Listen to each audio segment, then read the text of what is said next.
Assalamualaikum warahmatullahi wabarakatuh. Selamat siang semua. Perkenalkan, nama saya Erlin Naswa Zabrina dengan NIM 031 dari kelompok 4 kelas PPB 2024. Di sini saya akan menjelaskan materi tentang fotosintesis dan kloroplas. Di mana PPT yang saya tampilkan ini disusun oleh dosen jurusan Biologi FMIPA Universitas Negeri Surabaya. Nah, untuk slide pertama, di sini ada gambaran dari kloroplas. Nah, kloroplas itu terdiri banyak sekali eh, apa, terdiri dari beberapa ini sistem. Nah, itu ada granum, ada dilakoid, ada stroma, ada membran dalam, ada membran luar. Untuk penjelasan lebih lanjutnya di slide berikutnya. Kloroplas Kloroplas itu mengandung pigmen hijau klorofil yang bersama-sama dengan enzim dan molekul lain berfungsi dalam proses fotosintesis. Nah, dalam kloroplas itu ada yang namanya pigmen hijau klorofil, di mana pigmen hijau ini sangat penting dalam proses fotosintesis. Nah, fungsinya pigmen hijau ini untuk menyerap cahaya matahari. Nah, dalam kloroplas ini tidak hanya membutuhkan pigmen hijau, tetapi membutuhkan enzim dan juga molekul lainnya dalam proses fotosintesis. Kandungan dalam kloroplas itu dipisahkan dari sitosol oleh suatu selumbung yang terdiri atas dua membran yang dipisahkan oleh ruang intermembran yang sangat sempit. Nah, kenapa kok eh, kloroplas kok dipisahkan dari sitosol itu supaya ketika terjadinya fotosintesis kondisi dalam kloroplas tetap optimal, jadi mereka harus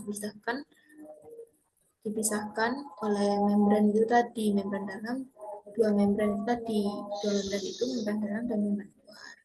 Nah, dalam kloroplas itu terdiri sistem membran lain yang disusun menjadi kantung pipih, itu disebut tilakoid. Nah, tilakoid itu tumpukan membentuk struktur yang disebut grana atau tunggal atau granum.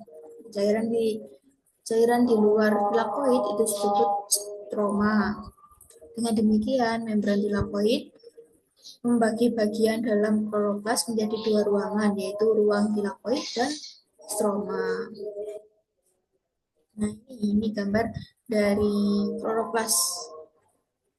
Ini tadi ini membran luar, ini membran dalam, terus ini granum, ini tumpukan dari tilakoid. Granum stack of tilakoid. Nah, granum itu merupakan tumpukan dari tilakoid. Nah, kalau berbiji kayak 1, 2, 3 itu namanya tilakoid. Terus ini stroma kan yang ditunjukkan gak ada apa-apanya ya. Nah, stroma itu bening, stroma itu cairan dari kloroplas, bening stroma itu. Terus selanjutnya ini ada kloroplas ketika dilihat dari mikroskop. Nah, ini tadi tilakoid itu eh, tumpukan dari tilakoid itu biji 1, 2, 3 ini namanya tilakoid. Nah, karena ini tumpukan dari tilakoid ini tadi karena ini stroma itu cairan-cairan yang ada di kloroplas. Nah, strak itu apa? Nah, strak itu penyimpanan energi yang dihasilkan dari fotosintesis itu dikumpulkan di sini. Nah, ini selanjutnya penjelasan lebih lanjut tentang kloroplas. Kloroplas merupakan plastida yang mengandung pigmen hijau, kuning, atau merah. Nah, kloroplas itu pigmennya itu tidak hanya hijau, tapi ada kuning atau merah juga yang berfungsi sebagai penyelenggara fotosintesis. Nah, tadi kan sudah dijelaskan ya apa fungsi dari pigmen hijau itu tadi, itu menyerap cahaya. Terdapat pigmen fotosintetik yang disebut klorofil. Nah, pigmen hijau tadi bisa disebut juga klorofil. Atau pigmen fotosintetik itu disebut klorofil. Terus stroma berfungsi menyerap energi cahaya yang selanjutnya diubah menjadi energi kimia. Nah, jadi stroma yang bening tadi itu berfungsi menyerap cahaya yang selanjutnya diubah menjadi energi kimia. Jadi stroma tadi mengubah energi cahaya menjadi energi kimia. Nah, dibedakan menjadi dua. Kloroplas itu dibedakan menjadi dua, yaitu klorofil dan karotenoid. Di mana kloroplas umumnya itu tersusun dekat vakuola sentral dengan lebar 2 sampai 4 mikron dan panjang 5 sampai 10 mikron. Jadi melihat kloroplas itu harus menggunakan mikroskop karena bentuknya sangat kecil, tidak bisa dilihat dengan mata langsung. Jumlah jumlah kloroplas itu berkisaran 20 sampai 42 per sel. Kloroplas pertama kali diidentifikasikan tahun 1881 oleh ahli biologi Jerman bernama Julius von Sachs. Nah, Julius von Sachs ini ilmuwan yang dikenal sebagai pionir dalam penelitian fotosintesis dan fisiologi tumbuhan. Ia membuktikan bahwa selama fotosintesis, tumbuhan itu mengubah karbon dioksida dan air menjadi glukosa dan oksigen, serta menghasilkan struktur di aluminium sebagai cadangan energi. Nah, itu sedikit sedikit apa? Sedikit gambaran yang telah dijelaskan oleh Julius, yang ditemukan oleh Julius. Membran dalam kloroplas itu bersifat selektif permeabel serta merupakan tempat protein transport melekat. Fungsinya adalah untuk memilih molekul yang keluar masuk dengan transport aktif. Nah, ini kloroplas.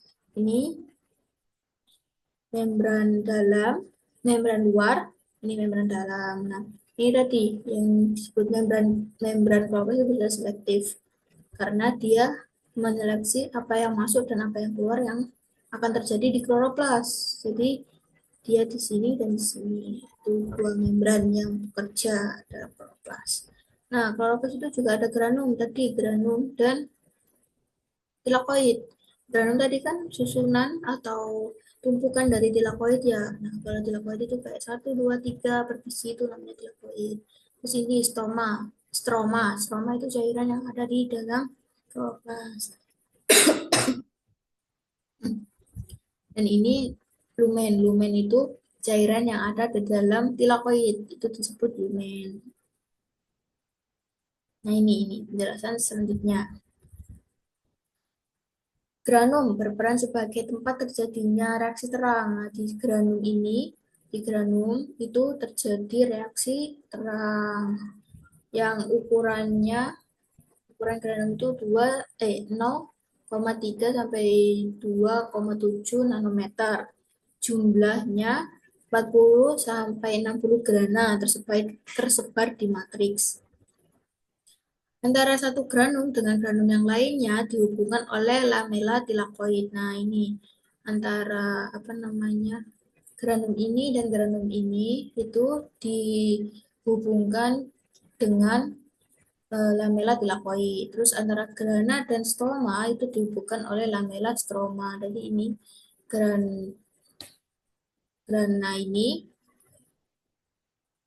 grana ini dengan stoma yang di sini itu dihubungkan dengan lamela stoma. Stroma. Stroma itu merupakan cairan kloroplas. Nah, cairan yang ada dalam kloroplas berfungsi sebagai penyimpan hasil fotosintesis. Nah, hasil fotosintesis kan pati. Nah, itu disimpan dalam stroma. Tempat terjadinya reaksi gelap zircosylphene. Stroma berisi enzim, ribosom, dan DNA. Sintesis protein terdapat terjadi di ribosom dalam stroma. Nah,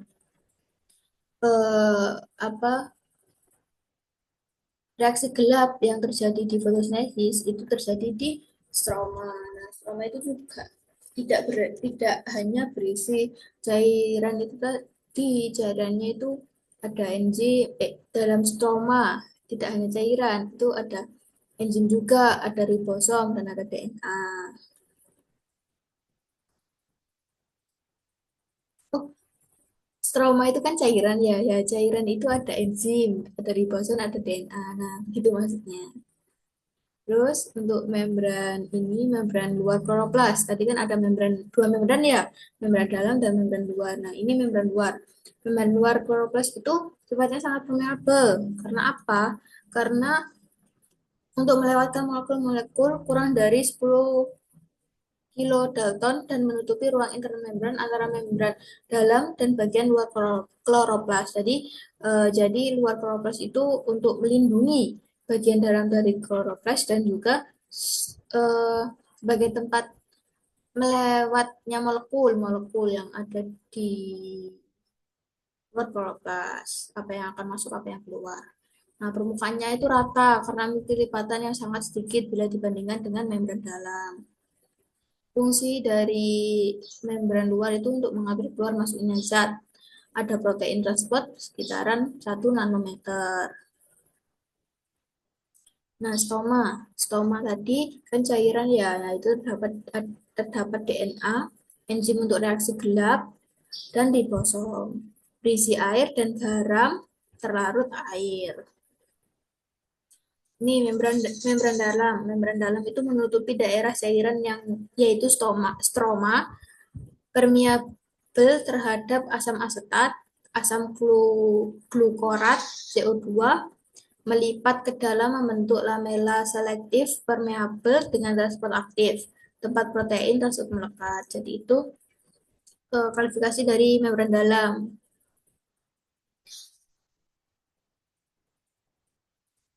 Nah, ini ruang antar membran itu berisi materi genetik seperti DNA. Jadi tadi kan ada dua membran ya, membran dalam dan membran luar. Dan membran dalam dan membran luar ini diantaranya itu ada materi genetik seperti DNA. Sekarang kita bahas tilakoid. Nah, tilakoid ini kan yang apa namanya berbiji tadi ya, tumpukan biji dari tumpukan grana. Nah, tilakoid adalah pelipatan membran dalam bentuk seperti tumpukan piring yang saling berhubungan. Fungsinya menangkap energi cahaya dan mengubah menjadi energi kimia. Jadi, setelah tilakoid itu menangkap cahaya, dia akan merubahnya menjadi energi kimia. Tilakoid yang berada di dalam stroma yang merupakan tempat terjadinya fotosintesis. Jadi, tilakoid itu terjadinya fotosintesis reaksi terang. Itu terjadi di stroma, dalam stroma, dalam tilakoid.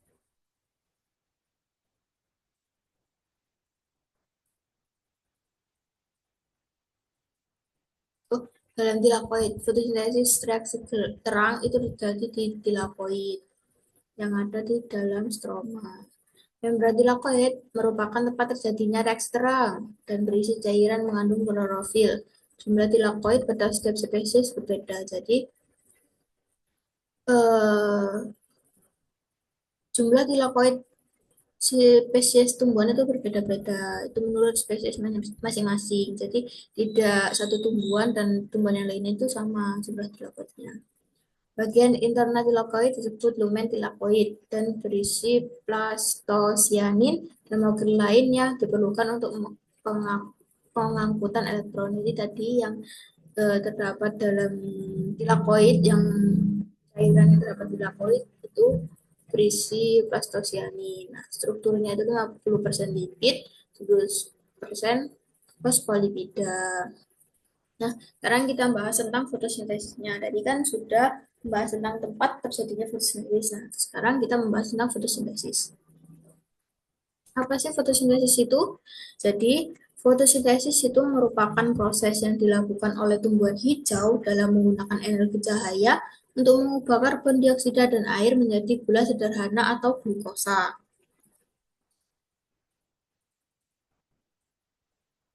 Istilah lain dari fotosintesis itu berasal dari kata foto yang berarti cahaya dan sintesis yang berarti menggabungkan. Nah, reaksi fotosintesis, ini ada reaksi fotosintesis yang dituliskan dalam untuk ya, untuk ini. Itu ada 6 C2 dengan 12H2O yang akan menjadi C6H12O6, 6O2, dan 6H2O. Ini reaksi fotosintesis. Fotosintesis yang terjadi. Fotosintesis yang terjadi ini air, H2O, dan karbon dioksida CO2 diubah menjadi C6H12O dan O2 atau oksigen. Jadi air dan karbon dioksida diubah menjadi gula dan oksigen.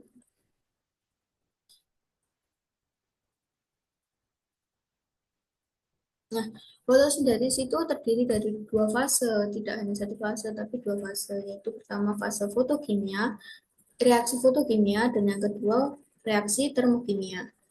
Di mana reaksi fotokimia itu reaksi fotolisis, reaksi cahaya terang, yang menghasilkan ATP dan NADPH2. Pada fotokimia itu merupakan reaksi terang yang menghasilkan ATP dan NADPH2 berlangsung di tilakoid. Reaksi termokimia itu reaksi gelap karena untuk fiksasi CO2, enzim stroma kloroplas tidak memerlukan cahaya tetapi membutuhkan ATP dan NADPH2 yang dihasilkan dalam reaksi fotokimia. Reaksi termokimia menghasilkan karbohidrat berlangsung di stroma. Jadi, termokimia ini merupakan reaksi gelap yang tidak memerlukan cahaya tapi memerlukan hasil dari fotokimia yaitu ATP dan NADPH2 yang akan menghasilkan karbohidrat dan ini berlangsung di stroma. Ini gambarannya fotosintesis di kloroplas. Nah, ini reaksi terang, ini reaksi gelap. Di mana tadi H2O ini di tilakoid dan ini di stroma. Di mana tadi H2O dan CO2 akan menghasilkan NADP dan NADH, terus nanti hasilnya akan digunakan di stroma untuk melakukan fotosintesis dan menghasilkan karbohidrat. Ini lebih gambar lebih spesifiknya. Nah, ini cahaya matahari, reaksi terang, H2O, terus menghasilkan ATP dan NADH, NADPH, H2O dan ya NADPH, terus hasil dari reaksi terang tadi digunakan di reaksi gelap dan akan menghasilkan gula dan karbohidrat. Unit fotosintetik atau pigmen fotosintesis. Klorofil A dan klorofil B. Spektrum cahaya ungu, biru, jingga, dan merah. Paling kuat diserap. Karotenoid itu pigmen kuning sampai jingga. Karotenoid, karaton, dan xanthofil. Pigmen-pigmen fotosintesis mengelompok membentuk unit atau satuan. Disebut fotosistem. Nah, fotosistem yang tadi yang udah dijelaskan di sini tadi, fotosistem. Oh, berbeda ternyata. Bukan fotosistem itu nanti ada lagi di slide berikutnya. Nah, ini dalam kloroplas itu pigmen-pigmen mengelompok membentuk unit atau satuan yang dinamakan fotosistem. Fotosistem memiliki kompleks antena pengumpul cahaya yang disusun atas suatu kumpulan dari beberapa ratusan klorofil A, klorofil B, dan molekul karotenoid. Jumlah dan keragaman molekul pigmen membuat fotosintesis dapat mengumpulkan cahaya pada permukaan yang lebih luas dan spektrum yang lebih besar daripada yang dapat dikumpulkan molekul pigmen tunggal.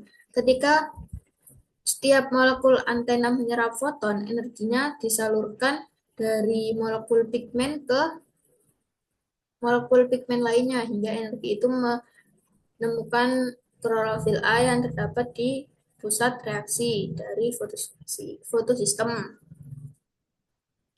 Nah, fotosistem pada kloroplas itu digolongkan menjadi dua fotosistem, yaitu fotosistem pertama atau disebut FS1 dan fotosistem kedua FS2 yang saling bekerja sama dan menangkap energi cahaya. Mereka F1 dan F2 itu mereka bekerja sama untuk menangkap cahaya agar dapat melakukan proses fotosintesis dengan sempurna. Nah, pada proses penangkapan cahaya oleh fotosistem 1 dan 2 terjadi efek fotokimia. Nah, cahaya yang ditangkap fotosistem 1 dan 2 ini terjadi efek fotokimia, yaitu penangkapan kuantum cahaya oleh molekul-molekul pigmen yang kemudian diluruskan pada pusat penangkapan atau pusat reaksi sehingga pusat mampu melepaskan elektron. Jadi ketika sudah menangkap cahaya dengan terjadi efek fotokimia, itu nanti akan diteruskan ke pusat reaksi dan pusat reaksi dapat melepaskan elektronnya. Terus pada fotosistem 1 itu meliputi klorofil A, klorofil B, pusat penangkapan. Jadi fotosistem 1 itu hanya bisa menangkap atau menyerap sampai 700 dan penyerapan maksimalnya sampai 703.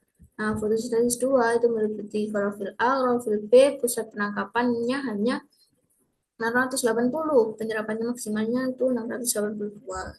Selain pigmen, senyawa yang membantu proses fotosintesis adalah senyawa akseptor, yaitu akseptor elektron, yaitu sitokrom, ferredoxon, plastoquonon, dan plastosianin. Nah, ini pigmen fotosintesis, klorofil. Ini tadi yang gambar kloroplas, terus diperbesar lagi bentuknya, dilihat lebih besar lagi bentuknya, terus ini menjadi reaksi kimia yang dihasilkan dari fotosintesis.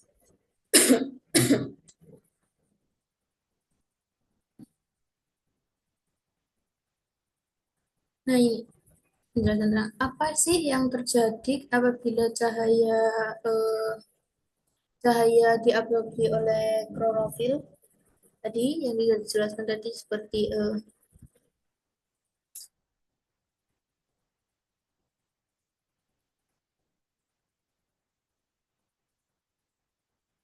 ini tadi apa, cahaya cahaya matahari diserap, terus nanti akan diubah menjadi energi kimia. Energi kimia tadi ditransportkan ke energi kimia, ditransfer di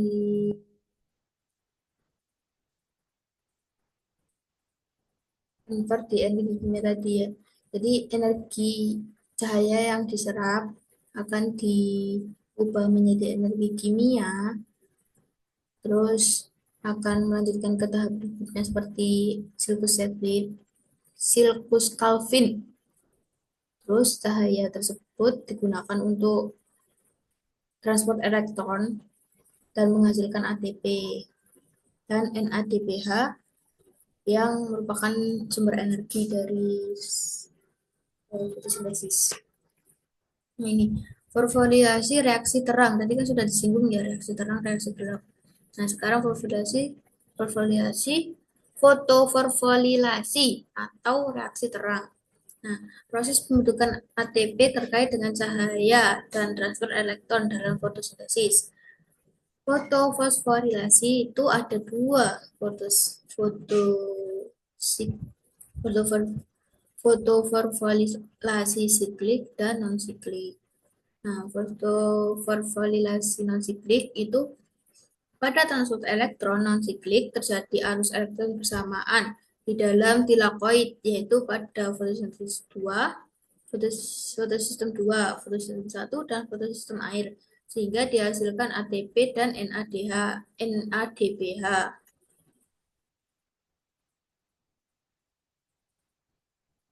Aliran elektron dari H2O ke ferendoksin melalui pembawaan elektron memerlukan kesertaan kedua sistem pigmen dan menghasilkan ATP. Artinya, kelebihan energi elektron hasil absorpsi foton digunakan untuk sintesis ikatan fosfat berenergi tinggi. Kemudian sintesis ATP adalah antara sitokrom B6 dan sitokrom F. Elektron dari H2O diangkut satu arah ke ferredoksin dan akhirnya digunakan untuk mereduksi NADP. Nah, kalau fotosintesis siklik itu disebut bentuknya itu siklik, melainkan karena bukan disebut siklik bukan karena bentuknya siklik, melainkan karena elektronnya kembali ke sumber semula yaitu P700 atau Fe1. Fluoroplast menerima cahaya dengan panjang gelombang di atas 680 nanometer. Pada kondisi ini, hanya Fsi yang diaktifkan oleh elektron, tidak diambil dari H2O, sehingga tidak terbentuk O2. Elektron mengalir pada P700 ke ferredoksin. Fd tidak mampu meneruskan elektron ke NADP, sehingga elektron diserahkan ke sitokrom B6.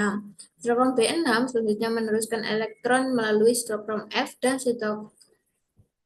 dan plastosianin ke P700. Sintesis ATP terjadi antara ferredoksin dan sitokrom B6 dan antara sitokrom B6 dan sitokrom F. F1 menghasilkan ATP tanpa memberikan elektron untuk bereduksi NADP. Nah, ini gambarannya fotosistem 1 dan fotosistem 2 ketika digabungkan.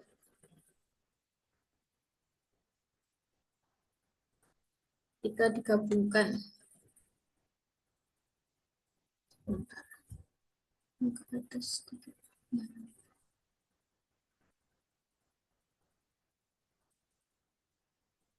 Ini tadi reaksi gelap terang tadi yang sudah dijelaskan, yaitu di sini reaksi terang dan sini reaksi gelap.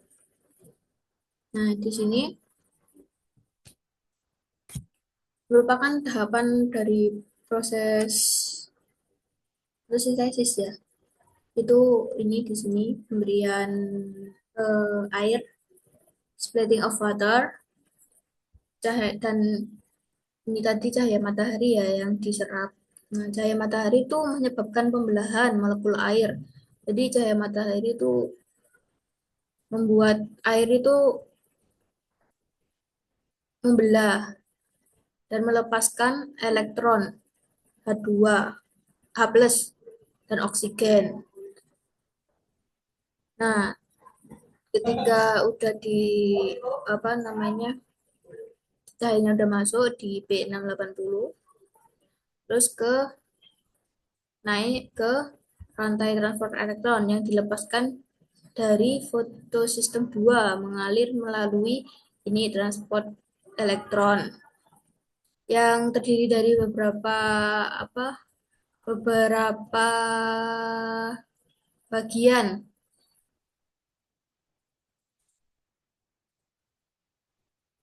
Beberapa yang terdiri dari berbagai kompleks protein dan molekul pembawa. Nah, ini kan pertama di plastokion. Ini elektron tadi yang udah diubah tadi di bawah Piki. Terus menuju kemana ini? Ke sitokrom kompleks. Terus ke PC atau plastosionin dan ini menghasilkan energi, menghasilkan ATP. Proses ini tadi menghasilkan ATP. Nah, pada fotosistem 1 itu elektron yang telah ditransport tadi masuk ke fotosistem 1 di mana dan ditambah dengan ini tadi cahaya dengan P700. Terus eh, elektron tadi digunakan untuk mereduksi NADP plus menjadi NADPH. Nah, ini naik lagi ke sini, dibawa di ferredoxin dan mengubah ini NADP plus menjadi NADPH. Ditransport lagi menjadi NADPH. Jadi proses ini tuh fotokimia, proses proses ini semua itu merupakan proses fotokimia dari fotosintesis, di mana energi cahaya yang diserap oleh klorofil tadi, yang diubah menjadi energi kimia,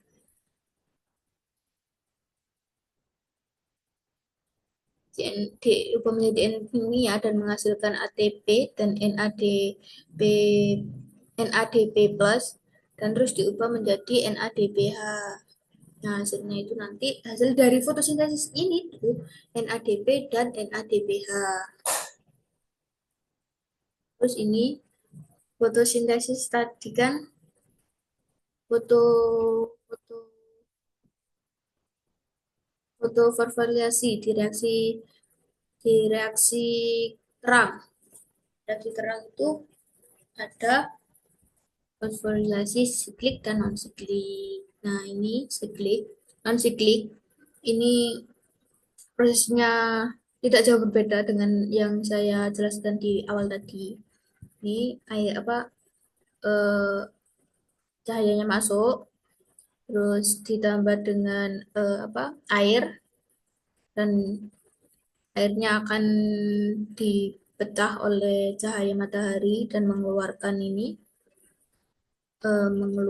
H2O dan juga oksigen, melepas H plus dan oksigen, terus ditransport ke fotosistem satu. Nah, ketika proses fotosintesa 2 ini menghasilkan ini ATP di rantai transport elektron, terus dimasukkan ke fotosintesis satu dengan ditambah lagi cahaya dengan P700, dan dia akan ditransport elektron lagi dan menghasilkan NADP plus, terus diubah menjadi NADPH. Nah, ini fotosintesis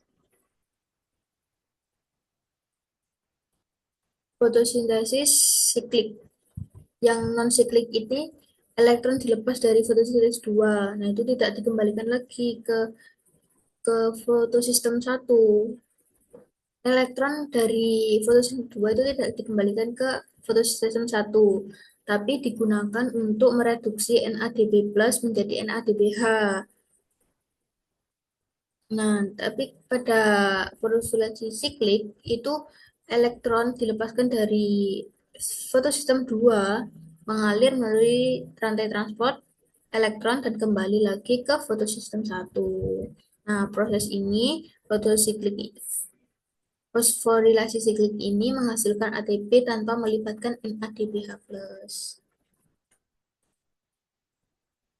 Terus pada mekanisme pembentukan ATP pada fosforilasi berdasarkan hipotesis kemiosmotik, fosforilasi hanya dapat berlangsung karena energi cahaya menggerakkannya. ATP sintase atau faktor penggandeng CFO dan CF1 menyebabkan ATP terbentuk di stroma dan pengaliran H+ dari lumen tilakoid ke stroma. Pembentukan ATP membentuk pengangkutan H+ di lumen tilakoid. Ion H+ di lumen tilakoid berasal dari oksidasi H2O, fotolisis air, dan H2 pada transport elektron. Oksidasi ini menyebabkan konsentrasi H+ di lumen lebih tinggi dibandingkan dengan di stroma. Ada perbedaan pH antara sisi dalam dan sisi luar tilakoid. Adanya perbedaan pH ini membentuk energi potensial kimia yang kuat untuk mendorong berlangsungnya fosforilasi fosforilasi. Proton mengalir lewat ATP sintase ke arah stroma. Arus proton ini akan menghasilkan energi yang digunakan dalam reaksi ATP plus Pi menjadi ATP plus H2O. Nah, ini lebih ke simpelnya, gambar simpelnya. Jadi dari cahaya matahari dan air, terus melepaskan H2 dan H+, terus ditransport elektron ke sini, dan ke PS1, terus ditambah lagi dengan cahaya, dan mengubah NADP menjadi NADPH, terus hasilnya menjadi NADPH dan ATP. Nah, ini ya, ATP.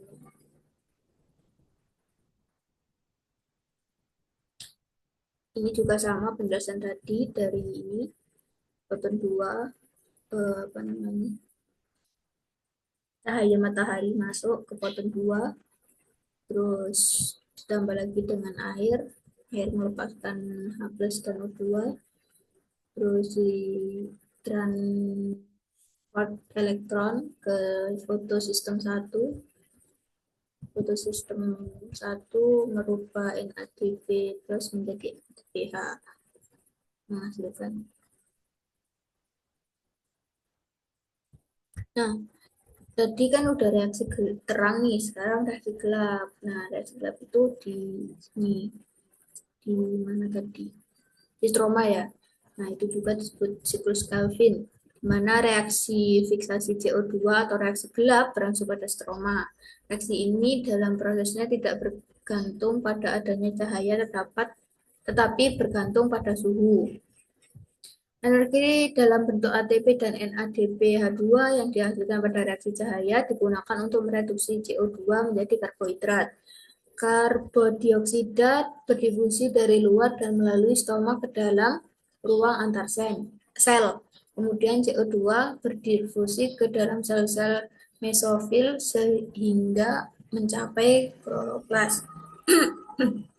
Enzim yang membantu RUBB redoksilase. Reaksi pertamanya merupakan reaksi antara CO2 dengan RUBB menghasilkan asam karbon 3 yaitu 2-APG atau asam 3 fosfogliserat dan fosfoliserat asid, dan selanjutnya sebagai APG diubah menjadi karbohidrat. Glisera 3 fosfat atau ALP merupakan produk fotosintesis sebagai bahan dasar penyusun gula, tepung, lemak, protein, dan lainnya. Jadi, produk ALPG akan digunakan untuk sebagian besar untuk melanjutkan fiksasi CO2 siklus Kelvin tadi sebagai bentuk sintesis glukosa, tepung, lemak, protein. Nah, ini gambarnya, gambar siklus Kelvin, di mana tadi inputnya kan CO2 ya, 3 di fase pertama, itu di apa, Rubiko. Nah, inputnya CO2, 3 CO2 masuk menjadi ini 6 ADP atau 3 fosfogliserat menghasilkan ATP. Terus lanjut lagi ke akan masuk ke fase 2 di mana nanti berubah menjadi 1,3 bisa bisfosfogilaret, jadi NADP plus berubah menjadi NADPH. Terus di fase 2 di reduction menjadikan tadi glyceradin 3 fosfat atau G3P. Ini kan ada 6 ya, ini 6, ini 6, ini 6, ini 6. Terus di fase 2 ini dia akan mengeluarkan satu input mie, G3P itu gula, glucose and other organic compounds. Nah ini kan tadi udah dikeluarkan satu, terus di fase 3 dia akan berubah menjadi 5 G3P dan menjadi menghasilkan 3 3 ATP dan 3 ADP. Tadi kan udah digunakan di sini satu, di sini satu, di sini satu, yang awalnya 6 jadi 3 dan akhirnya jadi rubose bisopet atau RUBP 3-nya. Terus kembali lagi ke fase awal dan terus berputar. Nah, ini kurang lebih sama tapi versi gambar yang sangat simpelnya. Ini awalnya ketika PGA CO2 masuk ke fase 1 PGA 3C, terus berubah menjadi ATP dan ATP. Di fase 2 berubah menjadi NADPH plus H plus, terus ke fase PGAL 3C keluar, PGAL 3C apa namanya, gulanya keluar, terus langsung ke fase 3. Fase 3 itu tadi regenerator of CO2 acceptor RUBP sampai ketiga C3, terus menghasilkan ATP, kembali lagi ke fase. Nah, faktor-faktor itu juga mempengaruhi fotosintesis loh. Faktor dari luar itu cahaya matahari, intensitas, kualitas selama penyinaran pada dasarnya sampai sintesis tertentu, kenaikan sintesis akan menaikkan kecepatan fotosintesis. Nah, temperatur optimum sekitar 35 derajat Celcius. Air, pengaruhnya terhadap pembuka penutupnya stoma. Oksigen dalam jumlah yang besar akan menghambat fotosintesis. Reaksi fotorespirasi. Karbondioksida sebagai substrat fotosintesis dalam jumlah besar akan menyebabkan kecepatan fotosintesis berkurang. Unsur hara diperlukan untuk sintesis klorofil dan koenzim sebagai enzim fotosintesis. Nah, faktor dalamnya itu kandungan klorofil, morfologi dan anatomi daun, serta akumulasi hasil fotosintesis. Jumlah klorofil akan menentukan kecepatan fotosintesis. Struktur anatomi dan morfologi daun mempengaruhi fotosintesis terkait pada kecepatan difusi CO2 dan melewatnya cahaya pada mesofilnya. Kandungan glukosa yang tinggi akan menghambat reaksi fotosintesis. Itu faktor-faktor dari terjadinya fotosintesis. Ini ada gambar rangkuman dari fotosintesis. Nah, tadi terjadi di kloroplas, ya, terjadi di fotosintesisnya itu terjadi di kloroplas, terus respirasi aerob terjadi di kemudian, di mana cahaya ini, cahaya air masuk, terus melepaskan oksigen dan dua, terus menghasilkan ATP dan NADPH+, terus karbohidrat menghasilkan karbohidrat NADPH+. Nah, itu merupakan skema dari fotosintesis. Jadi, sekian yang bisa saya jelaskan. Mohon maaf atas kesalahan kata dan kurangnya dalam berbicara. Sekian dari saya. Wassalamualaikum warahmatullahi wabarakatuh.